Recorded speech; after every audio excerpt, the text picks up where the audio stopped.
अंजुमुर awakening mission में आपका स्वागत है।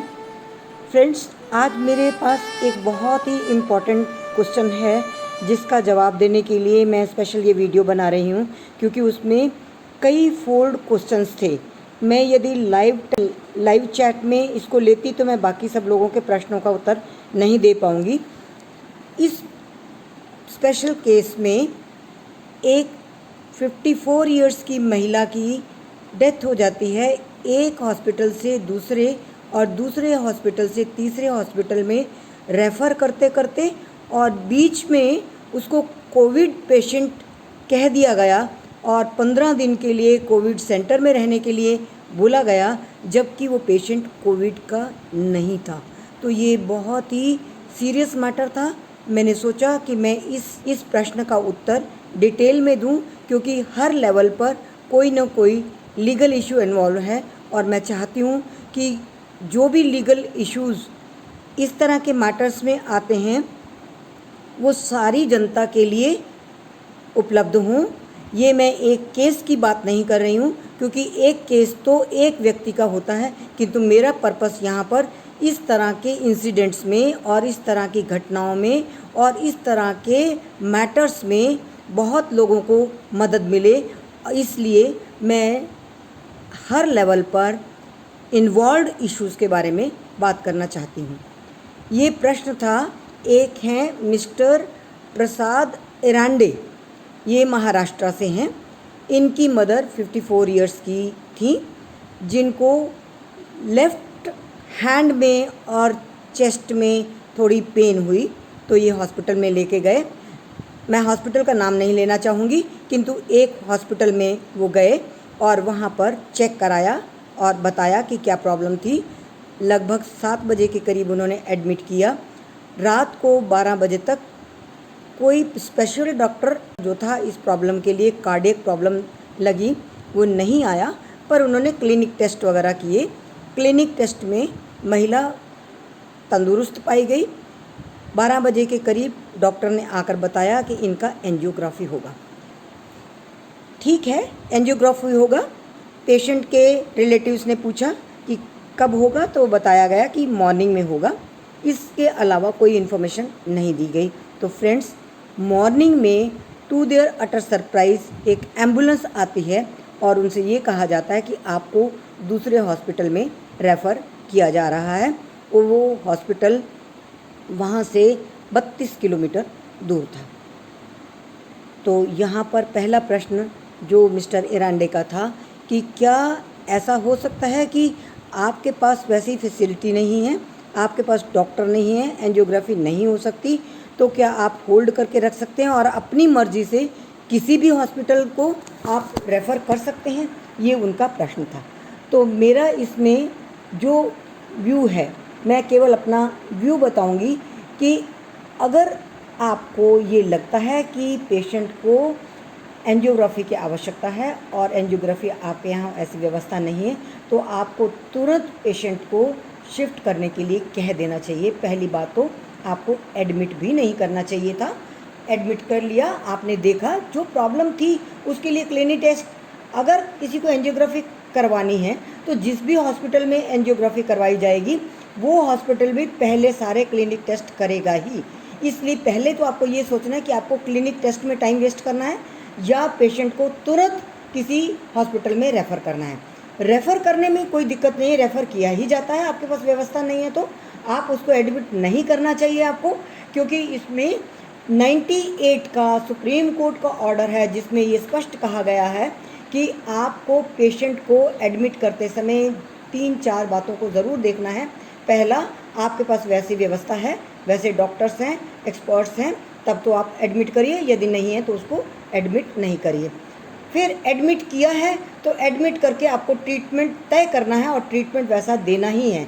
और जब ट्रीटमेंट दे दिया है तो आपको ये भी दुरुस्त करना है कि जो ट्रीटमेंट आपने सोचा था, जो डायग्नोज किया था, वही ट्रीटमेंट दिया है, उससे डेविएट तो नहीं किया। ये 3 चीज़ों का ध्यान रखना होता है। ये सुप्रीम कोर्ट का जजमेंट है।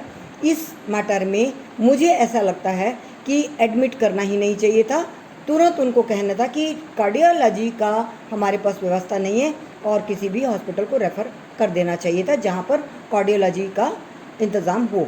किंतु इस मामले में ना तो तुरंत रेफ़र किया गया, और रेफ़र भी किया गया तो अपनी मर्ज़ी के किसी हॉस्पिटल को भेजा गया जो बहुत दूर था। पेशेंट के रिलेटिव्स के पास ये चॉइस नहीं थी कि वो आसपास के किसी और हॉस्पिटल में जा सकते। मेरा ओपिनियन ये है। मैं बहुत सारा केस के डिटेल में नहीं जा सकती क्योंकि मेरे पास बहुत सारे दस्तावेज नहीं हैं, किंतु जो प्रश्न मेरे से पूछा गया है मैं केवल लिमिटेड टू दैट अपना जवाब दे रही हूँ। ये जवाब मेरा केवल उस पेशेंट के लिए नहीं है, उन सब लोगों के लिए है जिनके साथ कभी ऐसा होता है। तो फिर ये पेशेंट आगे एक दूसरे हॉस्पिटल में गया जहाँ पर उन्होंने चेक तो किया, चेक करके ये कहा कि हम पहले कोविड टेस्ट करेंगे। इसमें कोई आपत्ति नहीं है किसी को, कोविड टेस्ट तो होना ही है, ये पूरे देश भर में होता है। कोविड टेस्ट किया और कोविड टेस्ट करने के बाद उनको ये कहा कि 15 दिन आप कोविड सेंटर में रहें। सेंटर में रहने में भी कोई आपत्ति नहीं क्योंकि ऐसा होता ही है, हो ही रहा है, किंतु कोविड टेस्ट की सर्टिफिकेट देने से इनकार कर दिया और सर्टिफिकेट आज तक नहीं दिया। और बाद में जब तीसरे हॉस्पिटल में गए तो ये पाया गया कि कोविड था ही नहीं।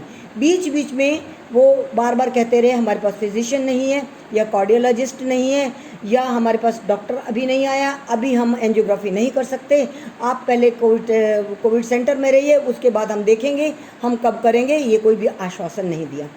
मेरा इसमें मानना ये है कि टेस्ट के बाद सबसे पहले पेशेंट को वो रिपोर्ट दिखानी चाहिए कि वाकई पेशेंट जो है कोविड है या नहीं है। यदि है तो आश्वासन होता पेशेंट को और पेशेंट बड़े आराम से वहीं पर रहते और अपना इलाज करवाते। किंतु अगर ये संदेह होता है पेशेंट को कि कोविड है या नहीं, ये केवल टाला जा रहा है। और पहले वाले हॉस्पिटल पर भी ये बात आती है कि जब वो रेफ़र कर रहे हैं किसी हॉस्पिटल में तो उनको ये देखना चाहिए कि जिस हॉस्पिटल में रेफ़र किया जाता है उस हॉस्पिटल में पूरी इन्फॉर्मेशन पहले होती है, उनके डॉक्यूमेंट्स और इनकी प्रॉब्लम और उनकी जो एडमिट करने के समय जो कुछ हिस्ट्री लिखी जाती है वो भेजी जाती है और उनको डिस्चार्ज समरी दी जाती है। डिस्चार्ज समरी भी नहीं थी जिसमें ये लिखा होता कि पेशेंट को क्या प्रॉब्लम है और उनको क्या ट्रीटमेंट पहले हॉस्पिटल में दी गई। डिस्चार्ज समरी भी पेशेंट के पास नहीं थी, जैसा कि उन्होंने बताया। मैं नहीं जानती हूँ, किंतु पेशेंट ने यही बताया कि उनके पास डिस्चार्ज समरी नहीं थी। एक स्लिप दे दी थी जिसमें क्लिनिकल टेस्ट थे और ये कहा था कि हमको इतनी पेमेंट दे दो, और पेमेंट की भी कोई रसीद पहले हॉस्पिटल में नहीं दी गई। दूसरे हॉस्पिटल में बाकायदा तैयारी होनी चाहिए। अगर कोई रेफ़र करता है एक हॉस्पिटल दूसरे हॉस्पिटल में तो ये उनकी एथिकल, उनकी मॉरल ड्यूटी बनती है, उनके एथिक्स होते हैं मेडिकल लाइन में कि वो उसका पूरी तैयारी करें और पेशेंट को वेट न करवाई जाए। यदि उनको नहीं करना था तो अगर उनके पास कार्डियोलॉजिस्ट नहीं था तो उनको पहले ही इन्फॉर्म कर देना चाहिए था, वहाँ पर कोई तैयारी नहीं थी। और अनफॉर्चुनेटली फिर पेशेंट तीसरे हॉस्पिटल में ले गया क्योंकि उनको संदेह हुआ कि कोविड पेशेंट है या नहीं। तीसरे हॉस्पिटल में जाने पर उन्होंने एडमिट कर लिया, कोविड टेस्ट हो चुका था, उन्होंने कोविड का पेशेंट नहीं पाया। उन्होंने तैयारी भी करनी शुरू की कि हम करेंगे, एंजियोग्राफी करेंगे, किंतु साथ ही में ये कहा कि हमको तो ईसीजी में कोई भी ऐसा सिम्टम्स नहीं लगा कि ये कार्डियोलॉजी का कोई पेशेंट है। इसलिए उन्होंने लंग्स का टेस्ट कर दिया कि कहीं लंग्स में तो कोई प्रॉब्लम नहीं हो।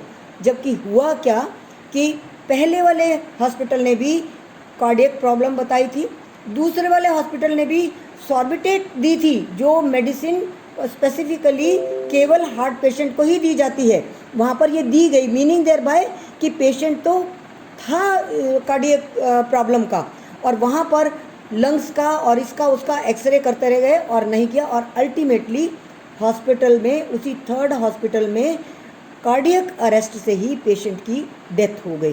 तो मेरा इसमें मानना है कि अगर ईसीजी में नहीं आया तो उसका इको टेस्ट होता है, अगला टेस्ट होता है जिससे ये कंफर्म किया जाता है। इको टेस्ट करने की बजाय उन्होंने और आगे टेस्ट डिटेल में करने की बजाय लंग्स के टेस्ट किए और लंग्स के टेस्ट करते रहे और दूसरे तीसरे टेस्ट करते रहे। ये सारी चीज़ें इन तीनों हॉस्पिटल्स में गई और इन तीनों हॉस्पिटल्स में जो पेशेंट ने हमको बताया कि सारे डॉक्टर्स ने, किसी ने भी डिस्चार्ज समरी उनको नहीं दी, किसी ने उनको मनी रिसिप्ट नहीं दी, किसी ने उनको कोई ख़ास डिटेल नहीं दिए। जो कुछ होता एक पेपर दिया जाता और कहिए आप अगले में चले जाइए, अगले में चले जाइए। तो ये एक बड़ा अनफॉर्चुनेट केस था और वो 54 इयर्स की जो महिला थी उनको जब पहले क्लिनिक टेस्ट हुए थे वो मेरे को देखने को मिले हैं, उसमें वेरी हेल्दी वुमेन थी और ऐसा कोई नहीं था कि अगर उनको प्रॉपर टाइम पे मिलता ट्रीटमेंट तो वो बच जाती।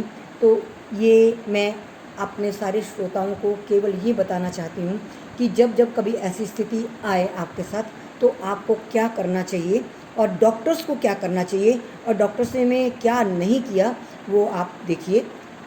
तो मेरा ये मानना है कि इसमें एक के बाद दूसरे, दूसरे के बाद तीसरे हॉस्पिटल में जो रेफ़र करने वाला हॉस्पिटल भी पूरी तरह से तैयारी से या पूरी इन्फॉर्मेशन उनको नहीं दे सका, दूसरे हॉस्पिटल में भी थोड़ी सी लापरवाही बरती गई और ठीक इन्फॉर्मेशन नहीं दी। और जो आज के टाइम में हो रहा है बहुत लोगों के साथ, मैं उस पर फोकस डालूँगी कि कोविड टेस्ट यदि होता है तो सबसे पहले कोविड की रिपोर्ट लो, अगर आपको संशय है तो दूसरा भी टेस्ट करवा लीजिए, क्योंकि केवल इसके नाम पर कि आपको ये प्रॉब्लम है और उसके नाम पर एक तरफ कर दिया जाए और उसमें इतना डिले हो जाए जो कि इस मामले में हुआ है, तो ऐसा नहीं होना चाहिए। उसके बाद मैं लाइव में, मेरे पास बहुत सारे प्रश्न हैं, उन प्रश्नों पर भी मैं उत्तर दूंगी। एक किसी ने अभी मुझे सूचना दी है कि उनको मेरा एक वीडियो देखने के बाद उनका रिफ़ंड मिल गया है। मैं उनको कॉन्ग्रेचुलेट करती हूँ कि आपका ये काम हो गया। इसी मेडिकल नेग्लिजेंस के बारे में ही एक शशि चौधरी हैं जिन्होंने बहुत सारे प्रश्न पूछे हैं। उनका ये पूछना था कि डेथ पर कंपनसेशन नहीं मिलती इस एक्ट में क्या? ऐसा नहीं है, ये एक्ट है ही कंपनसेट करने के लिए, डेथ पर कंपनसेशन मिलती है। और उनका मानना है कि डेथ के बाद इंसिडेंटल या कंपनसेशन कैसे मिलती है, डेथ का तो बहुत बड़ा नुकसान होता है तो कैसे कंपनसेट करते हैं, इंसिडेंटल लॉसेस को देते हैं या नहीं देते। तो देखिए, मैं यहाँ पर आपको एक बात बता दूँ कि जब कंपनसेशन तय होता है तो ये डिस्कशन कोर्ट की होती है। कोर्ट ही डिसाइड करता है कि किसी व्यक्ति को कितना नुकसान हुआ और उस नुकसान की भरपाई कैसे हो सकती है।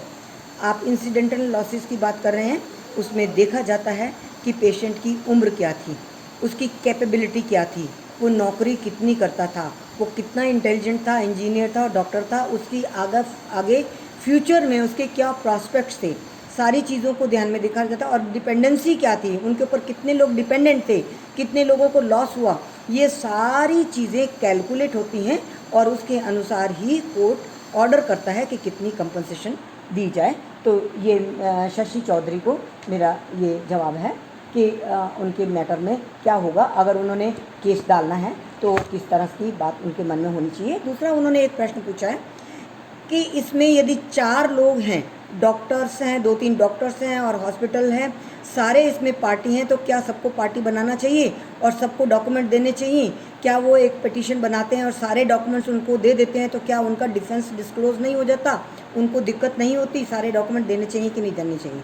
तो शशि चौधरी जी, मैं आपको एक बात बता दूँ, जब आप पिटीशन बनाएंगे तो पूरे फैक्ट्स तो आपको 1 to 100 देने पड़ेंगे, A to Z her cheese chronological order में आपको लिखनी होगी। जो जो आप लिख रहे हैं उसके साथ आपको डॉक्यूमेंट देना होगा। अगर आप कुछ डॉक्यूमेंट रोक लेते हैं, रख लेते हैं, तो बाद में इन डॉक्यूमेंट्स को आप नहीं दे सकेंगे जब तक कि कोई ऐसा ना हो कि पहले आपके पास डॉक्यूमेंट नहीं था। जितनी हिस्ट्री, जितनी स्टोरी, जितनी पिटीशन आप पहली बार बनाते हैं वही फाइनल होगी, जजेस उसी को पढ़ेंगे, उसको पढ़ने के ऊपर भी चलेंगे। आपका डिफेंस कहाँ डिस्क्लोज होता है? आपने जो कहना है वो तो कहना ही है। यदि आप एलिगेशन ही प्रॉपर नहीं लगाएंगे तो कोर्ट उसको कैसे देखेगा? इसमें आपका कोई डिफेंस डिस्क्लोज नहीं होता है। डिफेंस तो आपको करना ही, डिफेंस तो उनको करना है। दूसरी पार्टी डिफेंड करेगी, डिफेंड करके जो जवाब देगी आपको तो उसके जवाब का जवाब भी देना पड़ेगा। आपको पूरे documents complete in all respects पहली बार में देने हैं। लेट एवरीबडी नो, क्योंकि हर आदमी को सुने जाने का अधिकार है। आपको अधिकार है पिटीशन डालने का, दूसरी पार्टी को सुने जाने का अधिकार भी है। वो अपना डिफेंस भी प्रॉपरली देंगे। यदि आपने कोई चीज़ छुपा ली और बाद में कही तो हो सकता है कोर्ट आपके उस तर्क को या उस बात को बाद में न ले। इसलिए इसको तो भूल जाइए कि आप कोई चीज़ छुपाएंगे और कोई चीज़ बाद में बताएंगे। ये सारी चीज़ें बारी बारी से निकलेंगी। आप जवाब का जवाब देंगे, उसमें भी देंगे।